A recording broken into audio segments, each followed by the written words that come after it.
Então, dando continuidade, eu gostaria de convidar o professor Iluminado aqui para a conferência.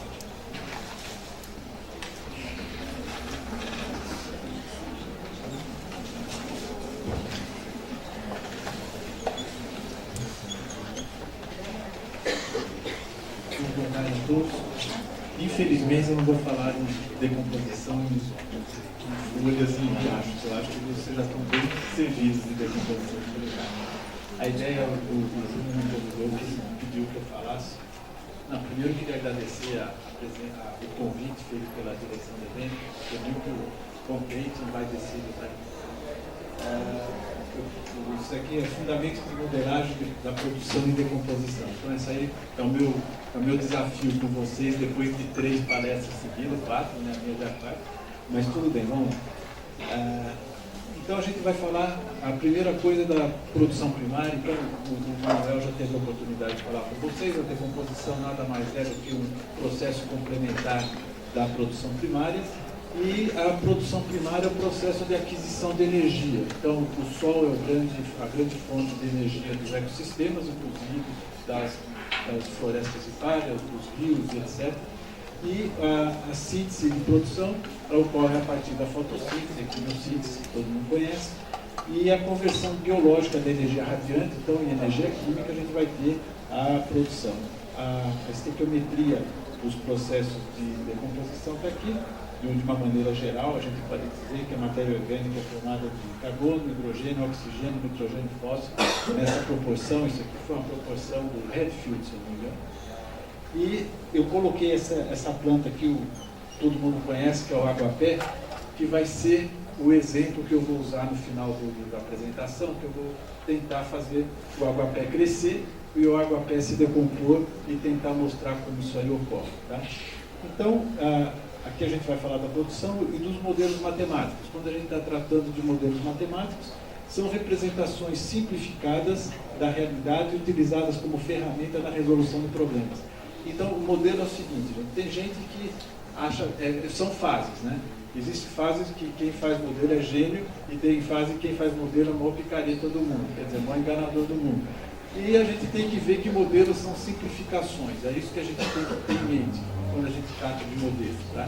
E nós vamos ver que os modelos eles já existem, e o que não existem o que não existe é a parametrização desses modelos. Então, como que a gente vai fazer experimentos, ou quais são os procedimentos que a gente tem que fazer para que esse modelo seja representativo de um processo? Com relação a modelos, a gente tem vários modelos, por exemplo, modelos físicos. Eu vou fazer aqui um flume, um canal artificial, onde eu vou, eventualmente, simular o efeito da velocidade de corrente sobre o processo da decomposição. Isso é possível, um modelo físico. Posso fazer um modelo físico de um reservatório, de um barramento, para dar conta de quais são as principais correntes de velocidade de corrente, quais são as regiões. Então, existem esses modelos físicos. Uma cultura de fitoplâncton, por exemplo, um outro modelo físico, uma cultura de macrófita e assim sucessivamente. Modelos de gerenciamento, a gente pode utilizar modelos, por exemplo, o primeiro modelo que foi feito nessa área ambiental foi um modelo chamado modelo de Streeter-Phelps. O modelo de Streeter-Phelps nada mais era do que um balanço de oxigênio no rio Ohio, onde esses autores queriam saber quanto de esgoto eles podiam jogar no rio Ohio para que o ambiente não entrasse em anaerobiose. Então, isso é um modelo de gerenciamento. Tá? A gente tem modelos como ferramenta de pesquisa. Eventualmente, eu posso utilizar modelos para ver propriedades de sistemas, se há sinergia, como se comporta, quais são as minhas prioridades de pesquisa em cima de modelos matemáticos. Modelos estatísticos, modelos determinísticos.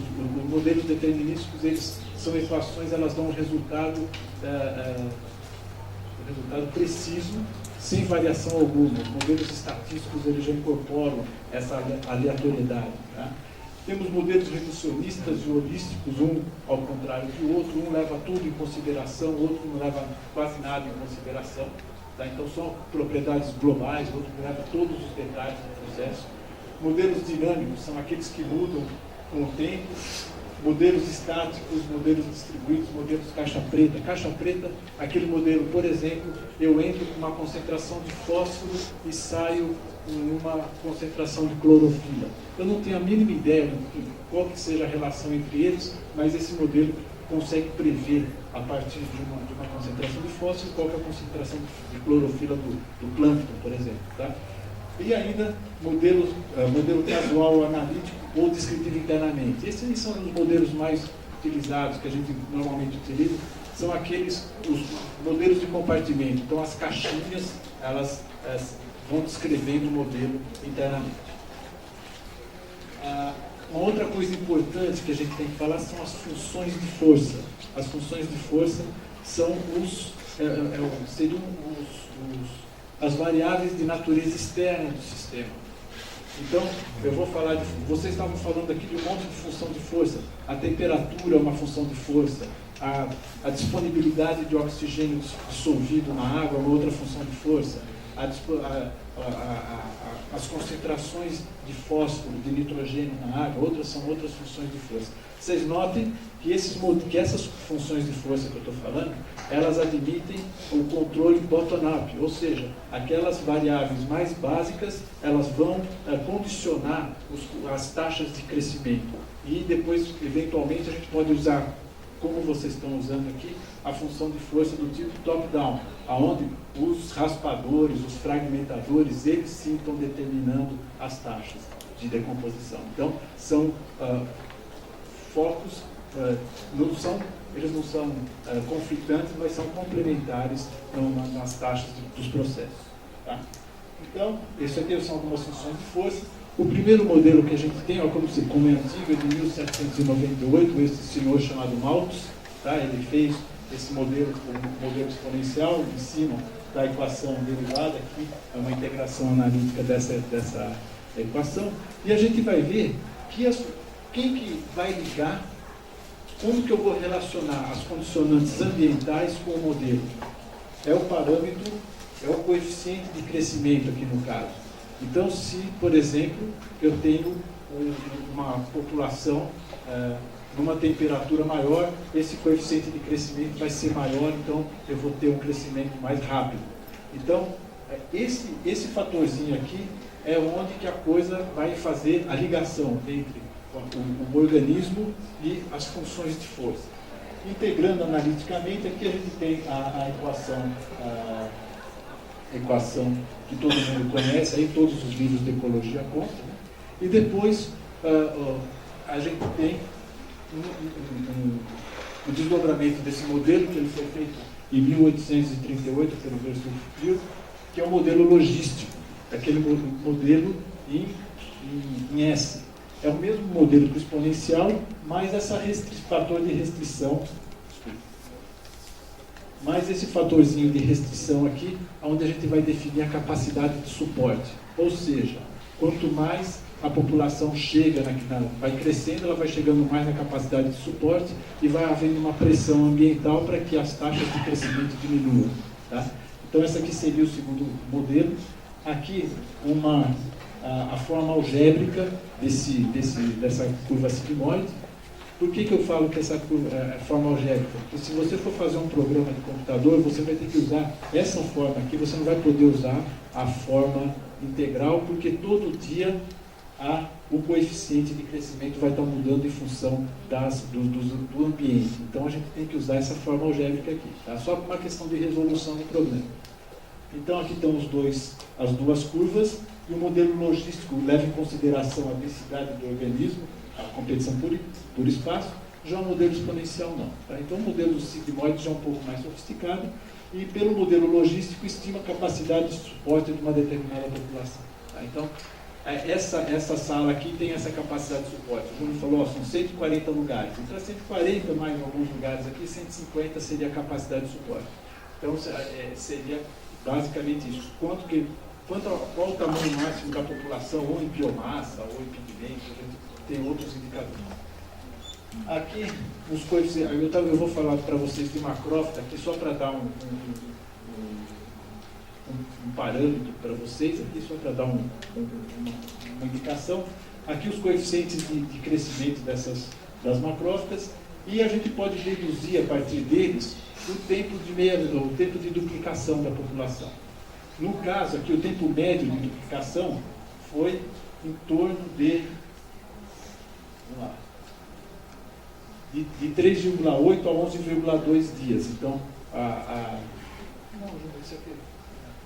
então, o tempo médio, utilizando os valores mínimos do coeficiente de crescimento, chega em 3,8, utilizando, os valores máximos de 4 dias e utilizando os valores mínimos em 12 dias, o tempo de duplicação. Vocês notam, então, que o aguapé, que eu vou dar um exemplo aqui, ele vai ter um tempo de duplicação de 14 dias. Então, a cada 14 dias, ele dobra a biomassa dentro do sistema. E as funções de força que eu estou tentando relacionar com esse mizinho aqui, é o coeficiente de crescimento, e o K, desses fatores aqui, eles levam em consideração a capacidade de suporte do sistema. Então, o meu modelo, ele vai variar tanto o coeficiente de crescimento quanto a capacidade de suporte. No caso de vocês que estão discutindo, por exemplo, a vegetação ripária, o que é capacidade de suporte? São naqueles rios, os remansos dos rios, onde eventualmente as macrófitas poderiam estar se instalando. Ou eventualmente a quantidade de biomassa de folhas que está caindo, então ela vai gerar uma capacidade de suporte para os organismos que vão estar atacando essas folhas. Tá? Então aqui são as funções de força. Então a gente pode descrever o crescimento dos organismos em função de fatores ambientais e em função da capacidade de suporte. Aqui um trabalho clássico do Billings, em 1964, onde ele coloca o crescimento dos organismos, aqui, o crescimento dos organismos, e todos os fatores que levam a esse crescimento. E aqui seria um fator específico para o crescimento, depois existem teias de interação entre esses fatores. Essas interações, elas podem ser aditivas ou elas podem ser sinérgicas. Então, os fatores podem multiplicar o crescimento por adição ou diminuir por adição, ou podem ser por multiplicação. É isso que a gente está querendo dizer. E que é um maior problema a gente saber o que é aditivo ou o que é multiplicativo. Aqui um exemplo de produção primária, por exemplo, aqui eu vou fazer uma variação temporal da temperatura, da intensidade luminosa, do fósforo, uma variação anual aqui, para ter um exemplo, da concentração de fósforo e da concentração de nitrogênio. Para cada temperatura, eu vou gerar um coeficiente de crescimento, tá? Aquele Mi vai mudar para cada temperatura, e aqui uma relação de causa e efeito entre luminosidade e taxa de fotossíntese, que vai ter repercussão no coeficiente de crescimento. A mesma coisa, a concentração de fósforo e coeficiente de crescimento, e a concentração de nitrogênio em função do coeficiente de crescimento. Eu posso simplesmente multiplicar esses fatores e ver porque todo dia eu só tenho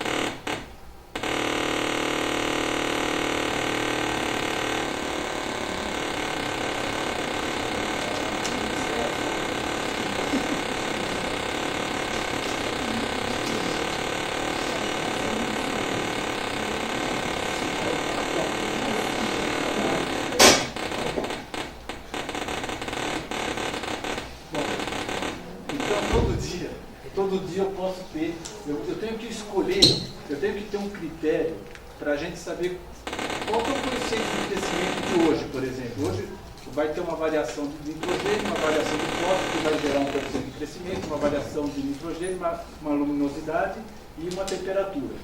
Eu tenho que escolher, eu posso fazer uma média aritmética, por exemplo, mas a média aritmética, ela não leva, por exemplo, se um fator tiver zero, essa média aritmética, o modelo vai dizer que a planta continuou crescendo. Então não é muito bom. Então a gente pode recorrer ao velho e bom Liebig, de 1840, ele falou da lei do mínimo. Então eu vou tomar a temperatura como um fator determinante, esse principal, e o complementar dos demais fatores,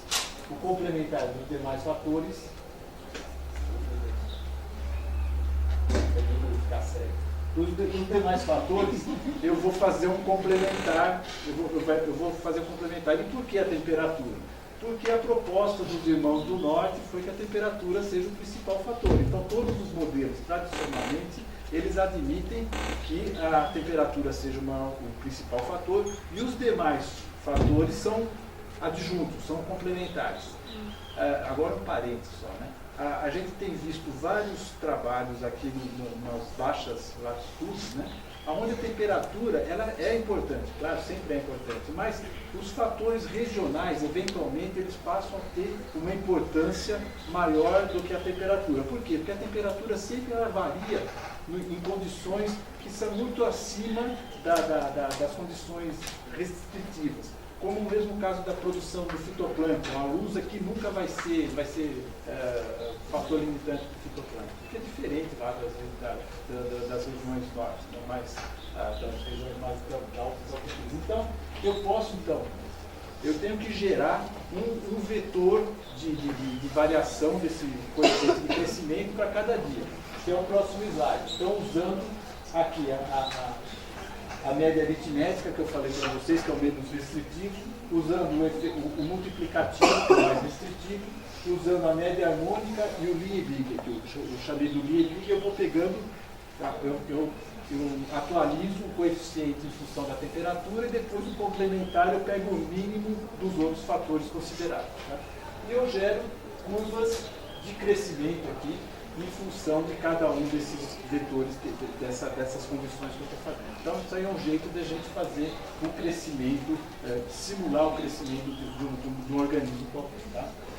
Então, agora complementar, a decomposição resulta na mudança de estado do recurso, isso todo mundo já falou aqui, sobre o efeito de fatores reguladores, olha os fatores reguladores de novo aqui, bióticos e abióticos. Isso aqui está no livro do Swift e colaboradores, em 1979, é um postulado, um grande livro que vocês viram aqui.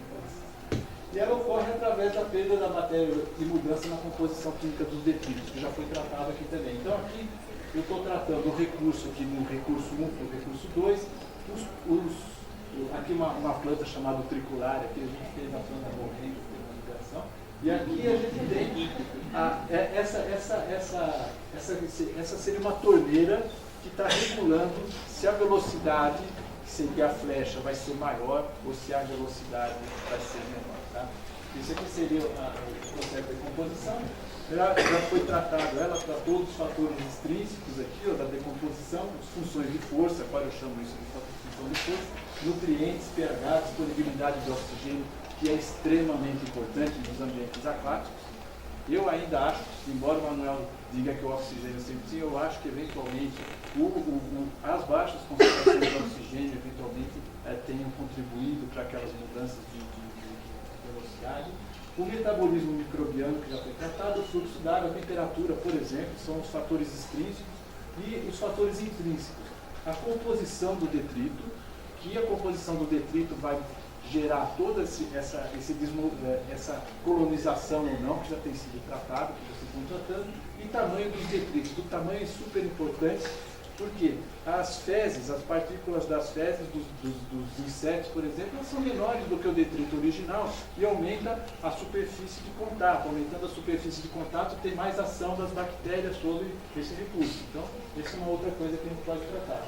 Aqui o experimento a lixiviação, então o mecanismo da decomposição, basicamente a lixiviação, a fragmentação e o catabolismo, também eu não vou falar mais disso aqui com vocês. Aqui a gente, é um do Swift, de colaboradores também de 79, aqui está o detrito, e a decomposição, em termos de modelo, é muito legal, porque é um processo factral. Então sempre ocorre a mesma coisa no detrito, a qualquer nível que você pegar esse detrito, vai acontecer a mesma coisa. Por exemplo, eu tenho o detrito original aqui, parte dele vai virar micro-organismo, parte dele vai virar material particulado, parte dele vai virar material lixiviado. Se eu vier aqui novamente no particulado, novamente vai virar micro-organismo, particulado e lixiviado. Então é um processo factral isso aí, e todos eles vão convergindo para humus. Então, humus é aquela quantidade de matéria orgânica semi-decomposta que vai gerar querogênio, que vai acumular nos sedimentos, vai acumular no solo, na matéria orgânica do solo. Aqui a equação a equação da perda de massa. Isso aqui eu estou usando o princípio do Minderman, que o Minderman fala que os recursos são heterogêneos.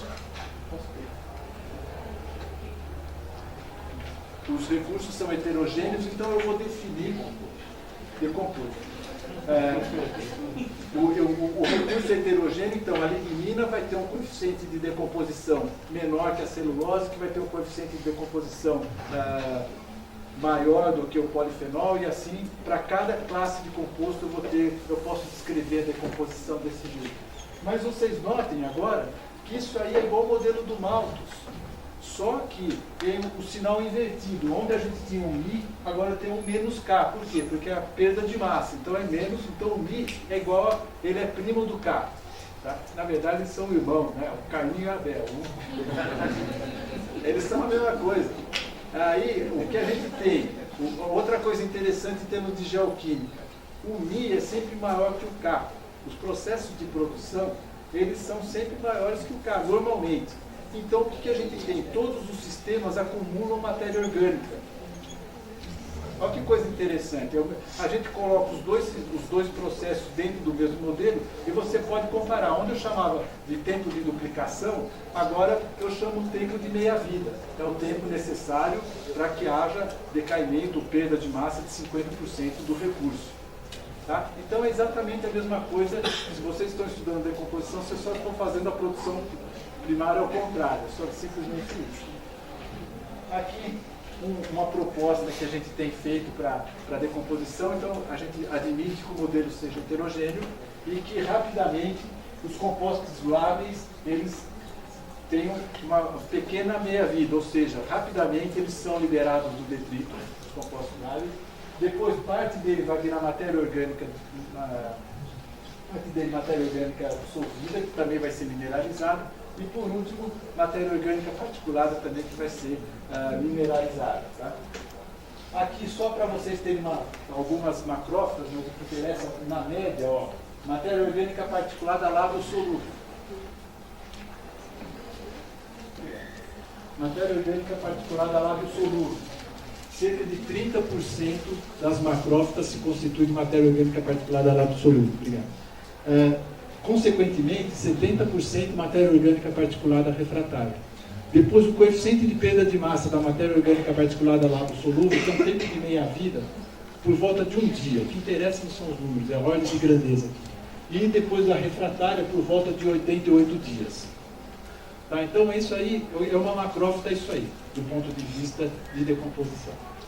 Aqui a mesma brincadeira que eu fiz, a brincadeira da produção primária, eu estou fazendo para a decomposição, só que ela vai ser em função da temperatura, do oxigênio dissolvido, porque aqui o oxigênio ele vai fazer diferença agora. Tá?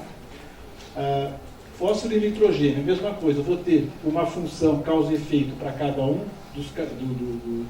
das variáveis, vou usar o fator limitante aqui do velho Lebig e vou chegar na simulação de um vetor temporal aqui de coeficiente de perda de massa e aqui as diferentes perdas de massa. Então, aqui o que interessa para nós é o azulzinho aqui, que é a perda de massa em função das variáveis externas. Então, olha que legal. Então, eu consegui fazer as variáveis externas, gerar o crescimento da planta e gerar a decomposição da planta. Aqui o exemplo que eu vou dar para vocês, vai ser rapidinho. Esse aqui, quem teve em São Carlos conhece, o reservatório do Monjoalinho, ele tem cerca de 4,95 hectares, esse reservatório, um reservatório rasinho, ele tem um tempo de residência por volta de 20 dias. E eu vou fazer o seguinte, eu vou colocar um aguapé nesse reservatório e vou saber quanto tempo leva o aguapé para cobrir todo o reservatório. Isso aí eu vou contar, e o Chico ele sabe. O seu Nicomar era um técnico da botânica que tinha lá, e ele levou, porque o aguapé é bonitinho. Ele levou lá e tomou todo a mesma coisa que fizeram nas feiras mundiais, em 1900, do sul dos Estados Unidos, que levaram para a Flórida o aguapé, que tomou todo o Everglades, tomou todo o Golfo do México, foi a mesma coisa. Tá? Então, Então, a primeira coisa que eu estou mostrando aqui são os inventários luminológicos que foram feitos. Então, eu vou descrever o crescimento em função da temperatura, do nitrogênio, fósforo e pH. Então, aqui tem a variação da temperatura do ar e da temperatura da água. Aqui a concentração de fósforo, tem chuva e seca, que a gente vê que funciona por aí. Aqui a concentração mais forte, aqui a mais alta, é de nitrogênio total, que seria a soma de nitrato, nitrito e amônia, do nitrogênio de cada um deles. E por último, a variação do pH no tempo. Tá? Aí eu vou fazer a composição daqueles Ks agora, em função da temperatura, em função do nitrogênio, do fósforo, do pH. E aqui, esse aqui é o Liebig, que eu estou fazendo uma composição desses três aqui, ó, desses três. Cada um desses daqui vai variar de 0 até 1. Então, no máximo, todos os complementares variam de 0 até 1. E depois aqui eu multiplico por esse aqui. Esse aqui seria a variação temporal dos coeficientes de crescimento. Agora, o próximo, aí eu tive que fazer um truque, que é uma coisa que vocês têm um método muito bom para fazer. Como que chegam os detritos nesse sistema? Eu tive que criar um critério de como essa planta morria, que é um dos maiores problemas para a gente, que aqui na região tropical, essas plantas, o crescimento vegetativo, ele predomina o tempo todo, e as variações de temperatura, nós não temos um clima muito bem marcado. Então, eu admiti que eu criei uma função que gerava a morte, parte da produção primária gerava a morte em função da temperatura, ou seja, cai a temperatura daquela friagem, um pouquinho da planta vai morrer. Então foi isso que eu fiz. Tá? E aqui seria os sobreviventes, olha, aqui é de 80% a 100%, então vocês notam que quase sempre há sobreviventes, e muito, né? E aqui no inverno, então a gente tem um pouquinho só de morte. E aqui já a simulação do crescimento agora, levando em consideração as variações dos fatores ambientais. Então vocês notem aqui que em 400 dias o reservatório da minha escola ficaria, ou como ficou, cheio de aguapé. Tá? Então, que cerca de 180 toneladas em massa seca, eu estou falando aqui, ó, 140 toneladas aqui seria a capacidade de suporte. Aqui eu derivei essa curva, ou seja, as taxas diárias de produção primária estão aqui. Então vocês notem que essa taxa de produção primária, no começo ela é muito grande, porque está longe de atingir a capacidade de suporte, e depois que atinge a capacidade de suporte, o sistema entra em steady state, e elas caem bastante, as taxas de produção, por causa do inverno, e depois quando volta, nunca vai voltar tão alta assim. E depois aqui eu integrei a curva de detritos, então tem a distribuição dos detritos a partir da temperatura. A mesma coisa, derivando a curva de detrito, lá eu tenho uma taxa diária de detrito, aqui os coeficientes de decomposição, então os coeficientes de lixiviação, a variação em função da temperatura, os coeficientes de mineralização de matéria orgânica dissolvida e os coeficientes de mineralização da matéria orgânica particulada. Aqui o restante dos detritos que sobraram, ó, matéria orgânica particulada, matéria orgânica dissolvida, isso aqui tudo em tonelada, e isso aqui seria o somatório dessas duas curvas. Então, a gente tem cerca de 60 toneladas aí que variam. Uma coisa interessante é que os detritos, o teor de carbono, ele sobe e desce em função do tempo também. Ele entra em steady state, ele entra em equilíbrio também. Aqui, a penúltima transparência, o slide, desculpa, vocês são mais novos. Aqui, então, o crescimento aqui da planta, vocês notam que ela entra em steady state. Aqui, os detritos gerados por essas plantas. Então, ó, a planta, os detritos em toneladas, aqui uma variação dos detritos em tonelada. Aqui todo o detrito gerado, na simulação, cerca de 400 toneladas ou 500 toneladas foram geradas, mas só restam, por conta da mineralização e da decomposição, só restam 50, fica variando entre 20 e 60 toneladas, embora tenham sido criados cerca de 500 toneladas. E aqui embaixo só uma variação dos detritos em função aqui trazendo para quilograma por metro, isso é muito fácil. Então a conclusão é a seguinte: a modelagem matemática do metabolismo, produção, consumo e decomposição em ambientes aquáticos tem sido factível. Tá? Sua precisão varia em função da qualidade dos dados. Aqui a gente remete à discussão que houve hoje cedo, que a qualidade dos dados, dos protocolos, vamos combinar como nós vamos fazer o levantamento de dados. Então é muito importante ter banco de dados, isso que a gente não tem. Eu estou falando dos modelos, desde a época do Malthus, esses modelos são simplesinhos, mas eles são poderosos. Tá? E a sua precisão, a precisão a precisão dos modelos varia em função da qualidade dos dados obtidos nos inventários de campo e nos procedimentos utilizados nas parametrizações do modelo, que seriam basicamente experimentos de campo e de laboratório. E por último, muito obrigado.